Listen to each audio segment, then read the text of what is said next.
క్రీస్తునందు ప్రియమైన ప్రేమధార టీవీ వీక్షకులందరికీ మన ప్రభువును రక్షకుడైన యేసుక్రీస్తు ఘనమైన నామంలో శుభములు తెలియజేస్తూ నేటి అధ్యయనానికి స్వాగతం పలుకుచున్నాం.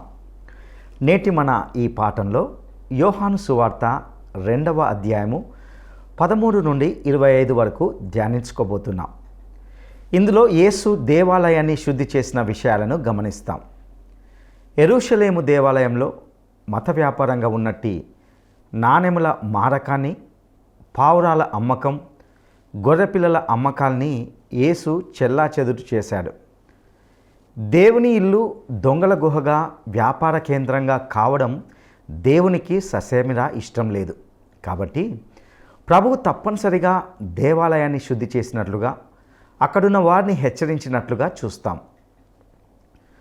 ప్రభువు చేసిన కార్యాన్ని నచ్చని వారు ఆయనను ఎందుకు చేస్తున్నావని ప్రశ్నించినప్పుడు యేసు ఆ దేవాలయాన్ని పడగొట్టండి, నేను 3 రోజుల్లో తిరిగి కడతానని యేసు చెప్పినట్లుగా చూస్తాం. అందుకు ప్రభువు ఇచ్చిన గొప్ప ఆధ్యాత్మిక సత్యాన్ని గూర్చి, ముఖ్యంగా తన రాకడ యొక్క ఉద్దేశాన్ని గూర్చి తెలియజేసిన విషయాలను ఈనాటి పాఠంలో మనం చూస్తాం. పస్కా పండుగ సమయంలో ప్రభువు చేసిన సూచక్రియలను చూసిన ప్రజలు ఆయనను విశ్వసించినట్లుగా గమనిస్తాం.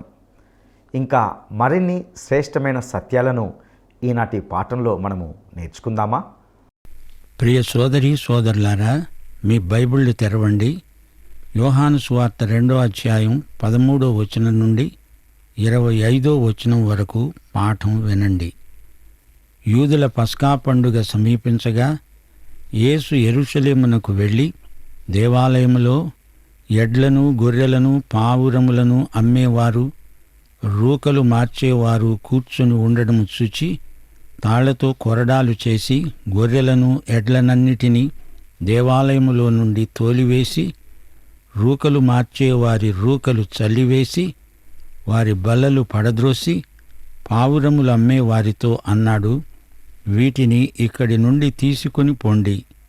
నా తండ్రి ఇంటిని వ్యాపారపు టిల్లుగా చేయకండి. ఆయన శిష్యులు జ్ఞాపకం చేసుకున్నారు. నీ ఇంటిని గురించిన ఆసక్తి నన్ను భక్షిస్తున్నది అని రాయబడి ఉంది. కాబట్టి యూదులు ఆయనను అడిగారు, నీవు ఈ కార్యములు చేస్తున్నావే, ఏ సూచక క్రియను మాకు చూపుతావు? యేసు అన్నాడు, ఈ దేవాలయమును పడగొట్టండి, 3 దినములలో దాన్ని లేపుతాను. యూదులు అన్నారు, ఈ దేవాలయాన్ని 46 సంవత్సరాలు కట్టారే, నీవు 3 దినములలో దాన్ని లేపుతావా? అయితే ఆయన తన శరీరమనే దేవాలయమును గూర్చి ఈ మాట అన్నాడు. ఆయన మృతులలో నుండి లేచిన తరువాత ఆయన ఈ మాట చెప్పాడని ఆయన శిష్యులు జ్ఞాపకము చేసుకొని లేఖనమును, యేసు చెప్పిన మాటను నమ్మారు.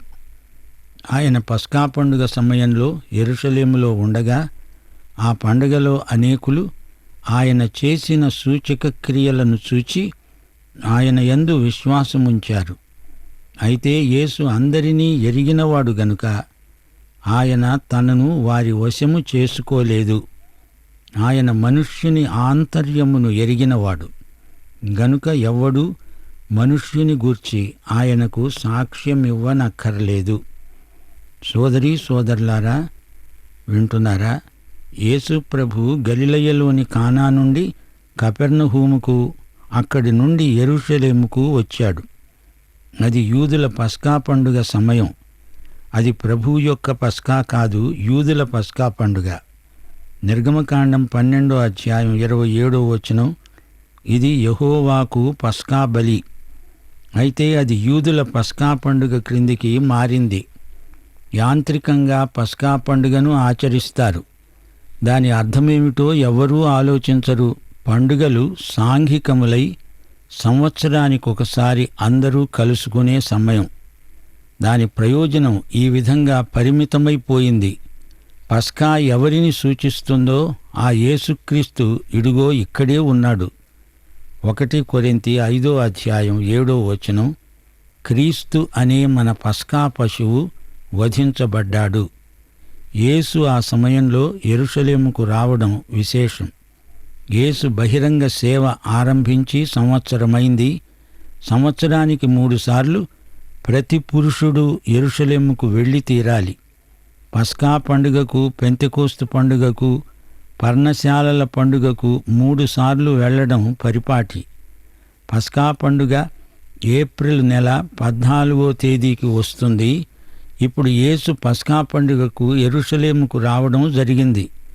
యేసు ఆ దేవాలయమును శుభ్రం చేస్తున్నాడు. ఈ విధంగా దేవాలయాన్ని ఆయన 2 సార్లు శుద్ధి చేశాడు. సేవారంభంలో ఇది మొదటిసారి. ఇహలోకమందు ఆయన సేవ ముగింపులో 2వసారి శుద్ధి చేశాడు. ఇప్పుడు ఆయన దేవాలయంలో ప్రవేశించి ఎద్దులను, గొర్రెలను, పావురాలను అమ్మేవారిని చూచాడు. రూకలు మార్చేవారు కూడా అక్కడ ఉన్నారు. కానుకలకు దేవాలయానికి ప్రత్యేక నాణెములుంటాయి. వాటిని కొని తెచ్చి అర్పించాలి, లేకపోతే అవి అంగీకరించబడవు. ఈ నాణ్యాలు మార్చే వర్తకులకు అది ఎంతో లాభసాటి వ్యాపారం. రోమక నాణ్యాలపై రోమా చక్రవర్తి బొమ్మ ఉంటుంది గనుక వీరి మతం దాన్ని అంగీకరించదు. అందుచేత దానిని యూదమత సంకేతము గల నాణ్యాల కింద మార్చుకోవాలి. మత ఛాందసత్వానికి ఇది ఉదాహరణ. ఆరాధికులకు సాయం చేస్తున్నాము అంటారీ వర్తకులు, గాని అందులో మారకం రేటును బట్టి తమకెంతో లాభం. ఇది మతవర్తకం. మతాన్ని సొమ్ము చేసుకునే నాయకుల తంతు ఇంతే.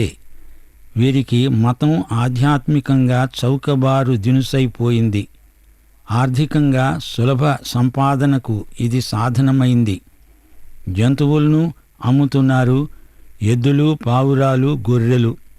ఎద్దులు సేవకు సంకేతమైతే సేవను అమ్ముకునేవారున్నారు. పావురం పరిశుద్ధాత్మకు గుర్తయితే పరిశుద్ధాత్మ వరాలను బహిరంగంగా అంగట్లో అమ్ముకుంటున్నవారున్నారు. గొర్రెపిల్ల యేసుక్రీస్తుకు గుర్తయితే యేసు ప్రభువునే యూదాలాగా చౌకబేరానికి అమ్మేవారు కూడా ఉన్నారు. యేసు దేవాలయాన్ని శుద్ధి చేసే సన్నివేశం చూడండి. తన తండ్రి ఇల్లు వ్యాపారపుటిల్లుగా మారడం ప్రభువుకు ఎంతో కోపం తెప్పించింది. యేసు కోపానికి తాళుకొని ఎవరు నిలువగలరు అంటోంది ప్రకటన గ్రంథం. గొర్రెపిల్ల ఉగ్రత. శిష్యులు కీర్తనలు 69, 9వ వచనం జ్ఞాపకం చేసుకున్నారు. ఈ కీర్తనలో నుంచి కొత్త నిబంధనలో 17 సార్లు ఉటంకించబడింది. కీర్తన 69 కొత్త నిబంధనలో ప్రయోగించబడిన 6 కీర్తనల్లో ఇది ఒకటి. నీ ఇంటిని గురించిన ఆసక్తి నన్ను భక్షించి ఉన్నది. యోహాను సువార్త 15వ అధ్యాయం 25వ వచనం, యోహాను సువార్త 19వ అధ్యాయం 28, 29 వచనాల్లో కూడా ఇదే కీర్తన వచనం ప్రయోగించబడింది. కొత్త నిబంధన గ్రంథంలో 2వ కీర్తన 22వ వచనం, 89వ కీర్తన, 110, 118 కీర్తనల్లో నుంచి పలు సందర్భాల్లో ఉటంకించబడడం గొప్ప విశేషం. ఈ దేవాలయమును పడగొట్టండి అనే మాటకు రద్దు చేయండి అనే అర్థాంతరం ఉంది. యేసు తన శరీరాన్నే చూపుతూ ఈ మాట అన్నాడు. అక్కడే కనబడుతూ ఉన్న హెరోదు కట్టించిన ఆలయం ఉంది. దాని నిర్మాణం ఇంకా పూర్తి కాలేదు. 46 సంవత్సరాల నుంచి అది కడుతూనే ఉన్నారు. గ్రీకు భాషలో లూవో అంటే విప్పటము అని అర్థం. విప్పండి, పడగొట్టండి, 3 రోజుల్లో నేను దీన్ని లేపుతాను అంటున్నాడు ప్రభువు. యోహాను సువార్త 2వ అధ్యాయం 14, 15 వచనాలలో దేవాలయము అనే దానికి గ్రీకు మాట హైరోన్. అది దేవాలయంలోని బయటి ఆవరణం. దానిని ప్రభువు శుద్ధి చేశాడు. నావోస్ అనే మాట 19, 20 వచనాలలో వస్తుంది. ఈ దేవాలయం అని యేసు అంటే వారు ఆ దేవాలయం అనుకున్నారు. యేసు తనను తానే చూపుకుంటూ ఈ మాట అన్నాడు. వారేమో భౌతిక నిర్మాణమైన ఆ దేవాలయాన్ని చూపుతూ మాట్లాడుతున్నారు. 1 కొరింథీ 6వ అధ్యాయం 19వ వచనంలో పౌలు ఇదే మాట అన్నాడు. మీ దేహము దేవుని వలన మీకు అనుగ్రహించబడి మీలో ఉన్న పరిశుద్ధాత్మకు ఆలయమై ఉన్నదని మీరెరుగరా? ఆలయము అంటే నావోస్ గ్రీకు మాట. ఈ రోజున దేవుని ఆలయము హస్తకృతమైనది కాదు, మన శరీరమే పరిశుద్ధాత్మకు నావోస్ అనగా ఆలయం అయి ఉన్నది. ఈ దేవాలయాన్ని పడగొట్టండి అని యేసు తన శరీరాన్ని గురించే ఆ మాట పలికాడు. తన శరీరమనే దేవాలయాన్ని వారు పడగొడతారు, తనను సిలువ వేసి చంపుతారు. గాని ఈ దేవాలయం 3 రోజుల్లో తిరిగి లేస్తుంది. అనగా యేసు ప్రభు చనిపోయి తిరిగి లేస్తాడు. 3 రోజుల్లో లేపుతాను ఎగైరో అనే గ్రీకు మాటను ప్రభు ఇక్కడ వాడాడు. యేసు పునరుత్థానం, ఆయన లేవడం ఎగైరో. ఈ మాట 5 సార్లు కొత్త నిబంధనలో వస్తుంది. విశ్వాసులు కూడా అంత్యదినమందు లేస్తారు, ఎగైరో. యేసు శిష్యులు ఈ మాట గ్రహించలేదు. యేసు పునరుత్థానుడైన తరువాత గాని ఈ మాట అర్థం వారికి స్ఫురించలేదు.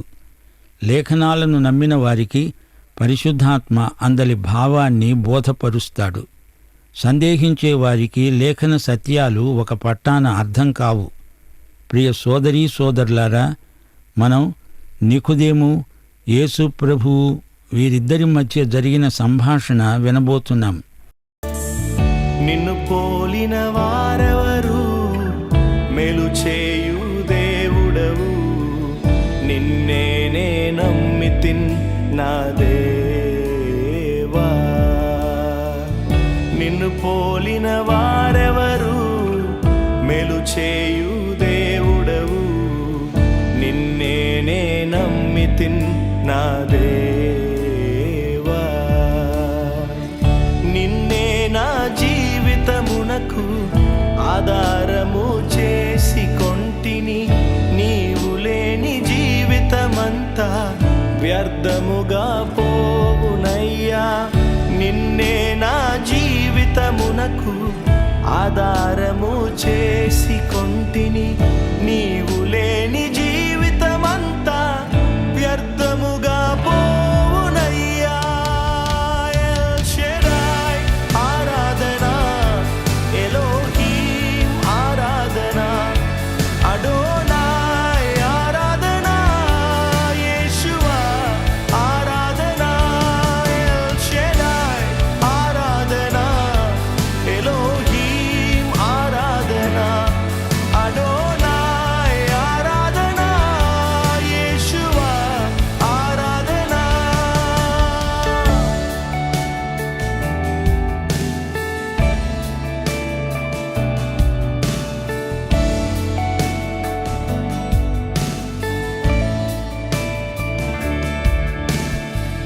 కృంగియున్న నన్ను చూచి కన్నీటిని తుడిచితివయ్యా. కంటి పాపవాలే కాచి కరుణతో నడిపితివయ్యా. కృంగియున్న నన్ను చూచి కన్నీటిని తుడిచితివయ్యా. కంటి పాపవాలే కాచి కరుణతో నడిపితివయ్యా. ఎల్ షెడాయ్ ఆరాధనా, ఎలోహీం ఆరాధనా, అడోనాయ్ ఆరాధనా, యేషువా ఆరాధనా. ఎల్ షెడాయ్ ఆరాధనా, ఎలోహీం ఆరాధనా, అడోనాయ్ ఆరాధనా, యేషువా ఆరాధనా.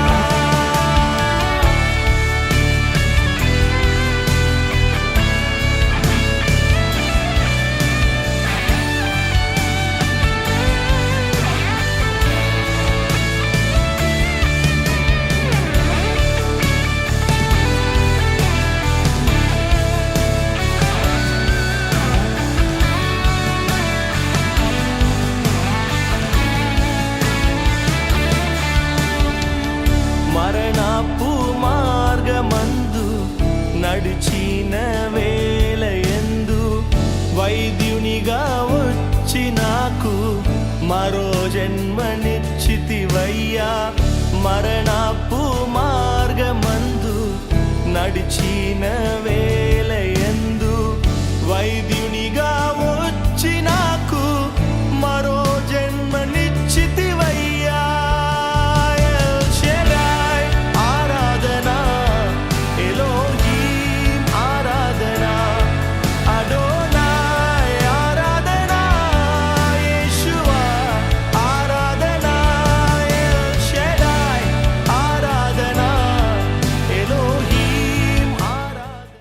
పస్కా పండగలో జరిగిన సన్నివేశమిది.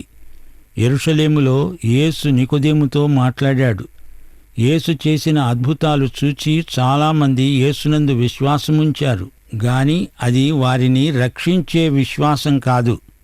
అద్భుతాలు చూచి ఆయన శక్తికి కరతాళధ్వనులు చేశారు. వారి అంతరంగంలో ఏముందో ప్రభువుకు బాగా తెలుసు. అందుకే ప్రభువు తనను తాను వారి వశం చేసుకోలేదు. వారాయన్ను నమ్మారు, కాని ఆయన వారిని నమ్మలేదు. వారి విశ్వాసం రక్షించే విశ్వాసం కాదు. అనేక మంది ఈ రోజుల్లో కూడా మానసిక విశ్వాసంతో వచ్చిన వారున్నారు. సోదరుడా, సోదరి, వింటున్నావా? యేసును నువ్వు నమ్ముతున్నావా? ఆయన నీ పాపాల కొరకు చనిపోయాడని విశ్వసిస్తున్నావా? ఆయన తిరిగి లేచి నిన్ను నీతిమంతుడని నిర్ధారణ చేశాడా? ఆయన నీలో ఉండి నీకు మహిమ నిరీక్షణ అయి ఉన్నాడా? ఆ రోజున ఆ గుంపు జనం యేసు చేసిన సూచక క్రియలు చూచారు, నమ్మారు, అంతే. వారిది మానసిక విశ్వాసం, అది హృదయ విశ్వాసం కాదు. మనిషి ఆంతర్యం సృష్టికర్త అయిన యేసుకు తెలుసు. యేసునందు సరైన విశ్వాసముంచిన వారికి యేసు తనను తాను అప్పగించుకుంటాడు. 3వ అధ్యాయంలో నికోదేము యేసు దగ్గరికి వస్తాడు. అది రాత్రివేళ. ప్రభువు తనను తాను అతనికి అప్పగించుకున్నాడు. నికోదేము విశ్వాసం కేవలం మానసికం కాదు, అది సజీవ విశ్వాసం. ప్రియ సోదరి, సోదరుడా, వింటున్నావా? యేసు ఆనందమయుడు. ఆయనే ఆనందం, మహానందం. లూకాసు వార్త 10వ అధ్యాయం 21వ వచనం, యేసు పరిశుద్ధాత్మయందు ఆనందించాడు. పెండ్లికి వచ్చి వారందరి ఆనందంలో తాను పాలుపుచ్చుకున్నాడు. వారితో తనను తాను సంయుక్తపరుచుకున్నాడు. యేసు ఆనందం తరగదు, పెరుగుతూనే ఉంటుంది. లాజరు చనిపోయి మరియమార్తలు ఏడుస్తూ ఉంటే యేసు అద్భుతం చేసి వారి సంతాపాన్ని సంతోషంగా మార్చాడు. యేసు చెప్పినట్లు చేసి ఆనందించండి. యేసు నీతిమంతుడు. యేసు తన బహిరంగ సేవారంభంలో దేవాలయాన్ని శుద్ధి చేసిన నీతిమంతుడు. తీర్పు దేవుని ఇంటితోనే ఆరంభమవ్వాలి. 1 పేతురు 4వ అధ్యాయం 17వ వచనం. అది మన వద్దనే ఆరంభమైతే దేవుని సువార్తకు అవిధేయులైన వారి గతి ఏమవుతుంది? దేవుని ఇల్లు వ్యాపారపుటిల్లైతే దేవుని తీర్పునకు అది గురి అవుతుంది, తప్పదు. మత్తయి సువార్త 21వ అధ్యాయం 13వ వచనంలో దేవుని ఇల్లు దొంగల గుహ అయింది. వ్యాపారానికి, దొంగతనానికి దేవుని ఇల్లు కేంద్రం కావటం సిగ్గుచేటు కాదా? యేసే దేవాలయం. దాన్ని లోకమంతా ఒక్కుమ్మడిగా పడగొట్టింది గాని దేవాలయం తిరిగి లేచింది. యేసు పునరుత్థానుడయ్యాడు. దేవునికి స్తోత్రం. యేసు మహావిజేత. యేసు పునరుత్థానానికి మించిన రుజువు యేసు దేవుడు అనడానికి మరేమున్నది? క్రైస్తవ సత్యానికి పునరుత్థానమే ఊపిరి. యేసు యెరూషలేములో ఉండగా జరిగిన సంఘటన ఈ పాఠంలో మనం వివరంగా ధ్యానించాము. పస్కా పండుగలో వారి జ్ఞాపకాలు గత చరిత్రలోకి వెళ్ళిపోతాయి. దేవుని కృపలను స్మరించుకుంటారు. ఈజిప్టు దాస్యం నుండి దేవుడు తమను విమోచించిన గత స్మృతులు.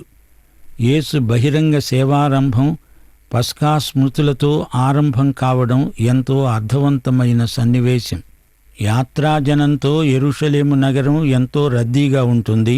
వ్యాపారస్తులకు పండగ సమయాల్లోనే మంచి గిరాకీ. డబ్బు వ్యవహారం ఎప్పుడైతే ముఖ్యమవుతుందో అప్పుడే ఆరాధన వాతావరణం కలుషితమైపోతుంది. రూకలు మారుస్తారు గాని తమ బతుకులను మార్చుకోరు.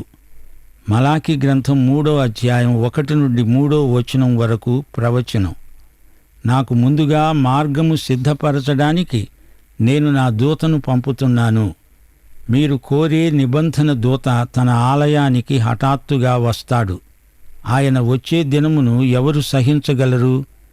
ఆయన అగుపడగా ఎవరు ఓర్వగలరు? ఆయన స్వర్ణకారుని అగ్ని వంటివాడు, రజకుని సబ్బు వంటివాడు. వెండిని శోధించి నిర్మలము చేసేవాడైనట్లు ఆయన కూర్చొని ఉంటాడు.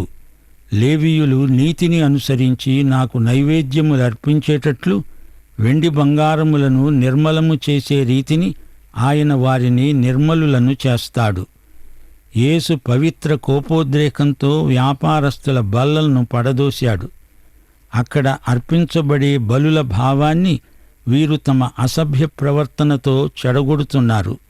ఇది నా తండ్రి ఇల్లు, ఈ నా తండ్రి ఇంటిని మీరిలా చేశారేమిటి? ఇది మత వ్యాపారమా, వర్తకమా, ధన సంపాదన కేంద్రమా? నా తండ్రి ఇంటిని గురించిన ఆసక్తి నన్ను ఎలా తినేస్తుందో మీరెరుగరా? ఇది దేవుని సువార్త కేంద్రం, సువర్తక కేంద్రం కాదు.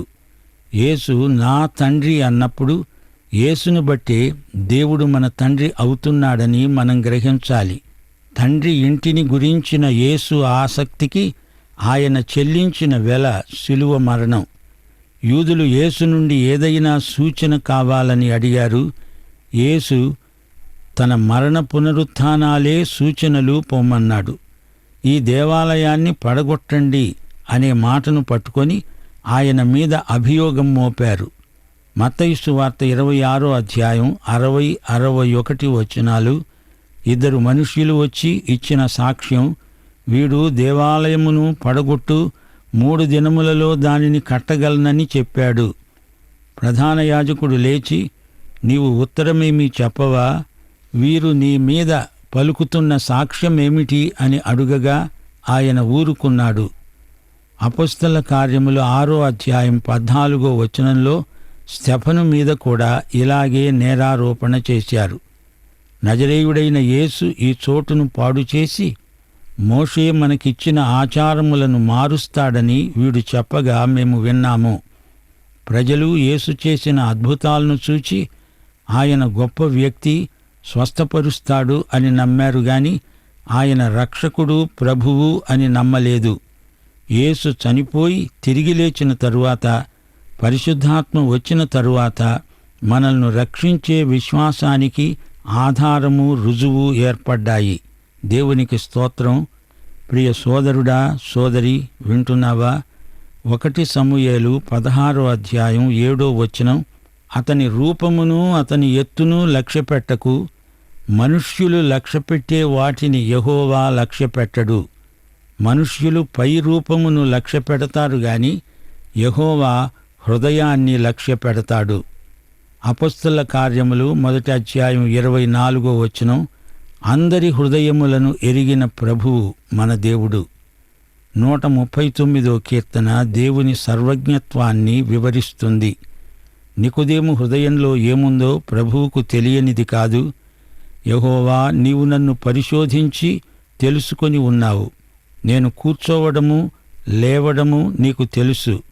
నాకు తలంపు పుట్టకమునిపే నీవు నా మనస్సు గ్రహిస్తున్నావు.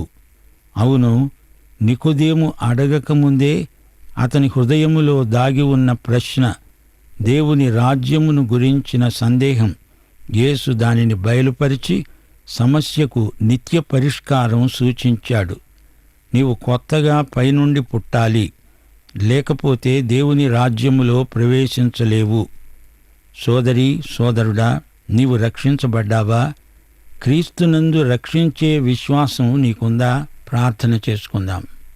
పరిశుద్ధుడవైన మా పరమతండ్రి, నీ యందు విశ్వాసముంచిన ప్రజలకు నీవు వాగ్దానము చేసిన మహిమైశ్వర్యము కొరకై నీకు వందనములు, స్తోత్రములు, కృతజ్ఞతాస్తుతులు సమర్పిస్తున్నాం. ఈ రోజున నీవు మాలో ప్రతి ఒక్కరితో మాట్లాడావు. నీ యందు విశ్వాసముంచినందుచేత నీవు మాకు వాగ్దానము చేసిన సమస్తము మా పట్ల జరుగుతుందని మేము నిరీక్షిస్తున్నాము. మేము ఏది నిరీక్షిస్తున్నామో దానిని ఇప్పుడే విశ్వాసము ద్వారా చూడగలుగుతున్నాము, అనుభవించగలుగుతున్నాము. ప్రియ ప్రభు, నీవు మనుష్యుల ఆంతర్యము ఎరిగినవాడవు. అనేక మంది నిన్ను నమ్ముతున్నామని చెప్తున్నారు, కానీ నీవు తమ రక్షకుడవని, నీపై తమ భారము వేసి నిన్ను వెంబడించడానికి వెనుకంజ వేస్తున్నారు. అటివారి కొరకు ప్రార్థన చేస్తున్నాము. ఈ రోజున మేము విన్న ఈ సందేశము అనేక మందిలో నిజమైన రక్షించే విశ్వాసమునకు నడిపించే కృప అనుగ్రహించుమని, మహిమ పొందుమని ప్రతి అవసరతను తీర్చుమని మా శ్రోతలందరినీ వారి కుటుంబములను మీ కృపావాక్యమునకు అప్పగిస్తూ యేసుక్రీస్తు వారి పరిశుద్ధ నామమున ప్రార్థన చేస్తున్నాము తండ్రి. మన ప్రభు అయిన యేసుక్రీస్తు వారి దివ్యకృప, తండ్రి అయిన దేవుని పరమ ప్రేమ, పరిశుద్ధాత్మ యొక్క అన్యోన్య సహవాసము, సమాధానము, సంతోషము, సహాయము మనకందరికీ నిత్యత్వము పర్యంతము తోడై ఉండునుగాక. ఆమేన్. ప్రియులారా, ఈరోజు మీరు విన్న వాక్యంలో నుండి ఒక ప్రశ్న. యూదులు యెరూషలేము దేవాలయాన్ని ఎన్ని సంవత్సరములు కట్టారు? యూదులు యెరూషలేము దేవాలయాన్ని ఎన్ని సంవత్సరములు కట్టారు? జవాబు 46, 43, 47. ఈ ప్రశ్నకు సరైన జవాబును ఈ వాట్సాప్ నంబర్కు పంపండి. మా వాట్సాప్ నంబర్ 9399952570.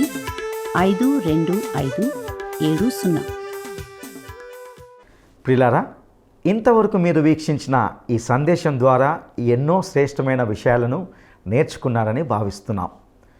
దేవాలయంను మత వ్యాపారంగా చేసి దేవుని ఇల్లు దొంగల గుహగా, వ్యాపార కేంద్రంగా కావడాన్ని ప్రభువు చూసినప్పుడు తట్టుకోలేకపోయాడు. అక్కడున్న వారిని గద్దించి దేవాలయాన్ని శుద్ధి చేసినట్లుగా, అదే రీతిగా వారిని హెచ్చరించినట్లుగా చూశాం. పస్కా పండుగకు సంబంధించిన విషయాలను కూడా మనము జ్ఞాపకం చేసుకున్నాం. వాస్తవానికి పస్కా పండుగ అనేది యేసుక్రీస్తును సూచించేదిగా ఉన్నప్పటికీ ఆనాటి ప్రజల జీవితంలో అది కేవలము యాంత్రికంగానే మారింది. ఇది నేటి ప్రజల జీవితానికి అద్దం పడుతుంది. ఇప్పుడున్న మత పెద్దలు కూడా దేవుని మందిరాన్ని వ్యాపారంగా చేస్తున్నట్లుగా మనం చూస్తున్నాం. సేవను, పరిశుద్ధాత్మ కార్యాన్ని వ్యాపారంగా చేస్తూ ఉన్నారు నేటి ప్రజలు.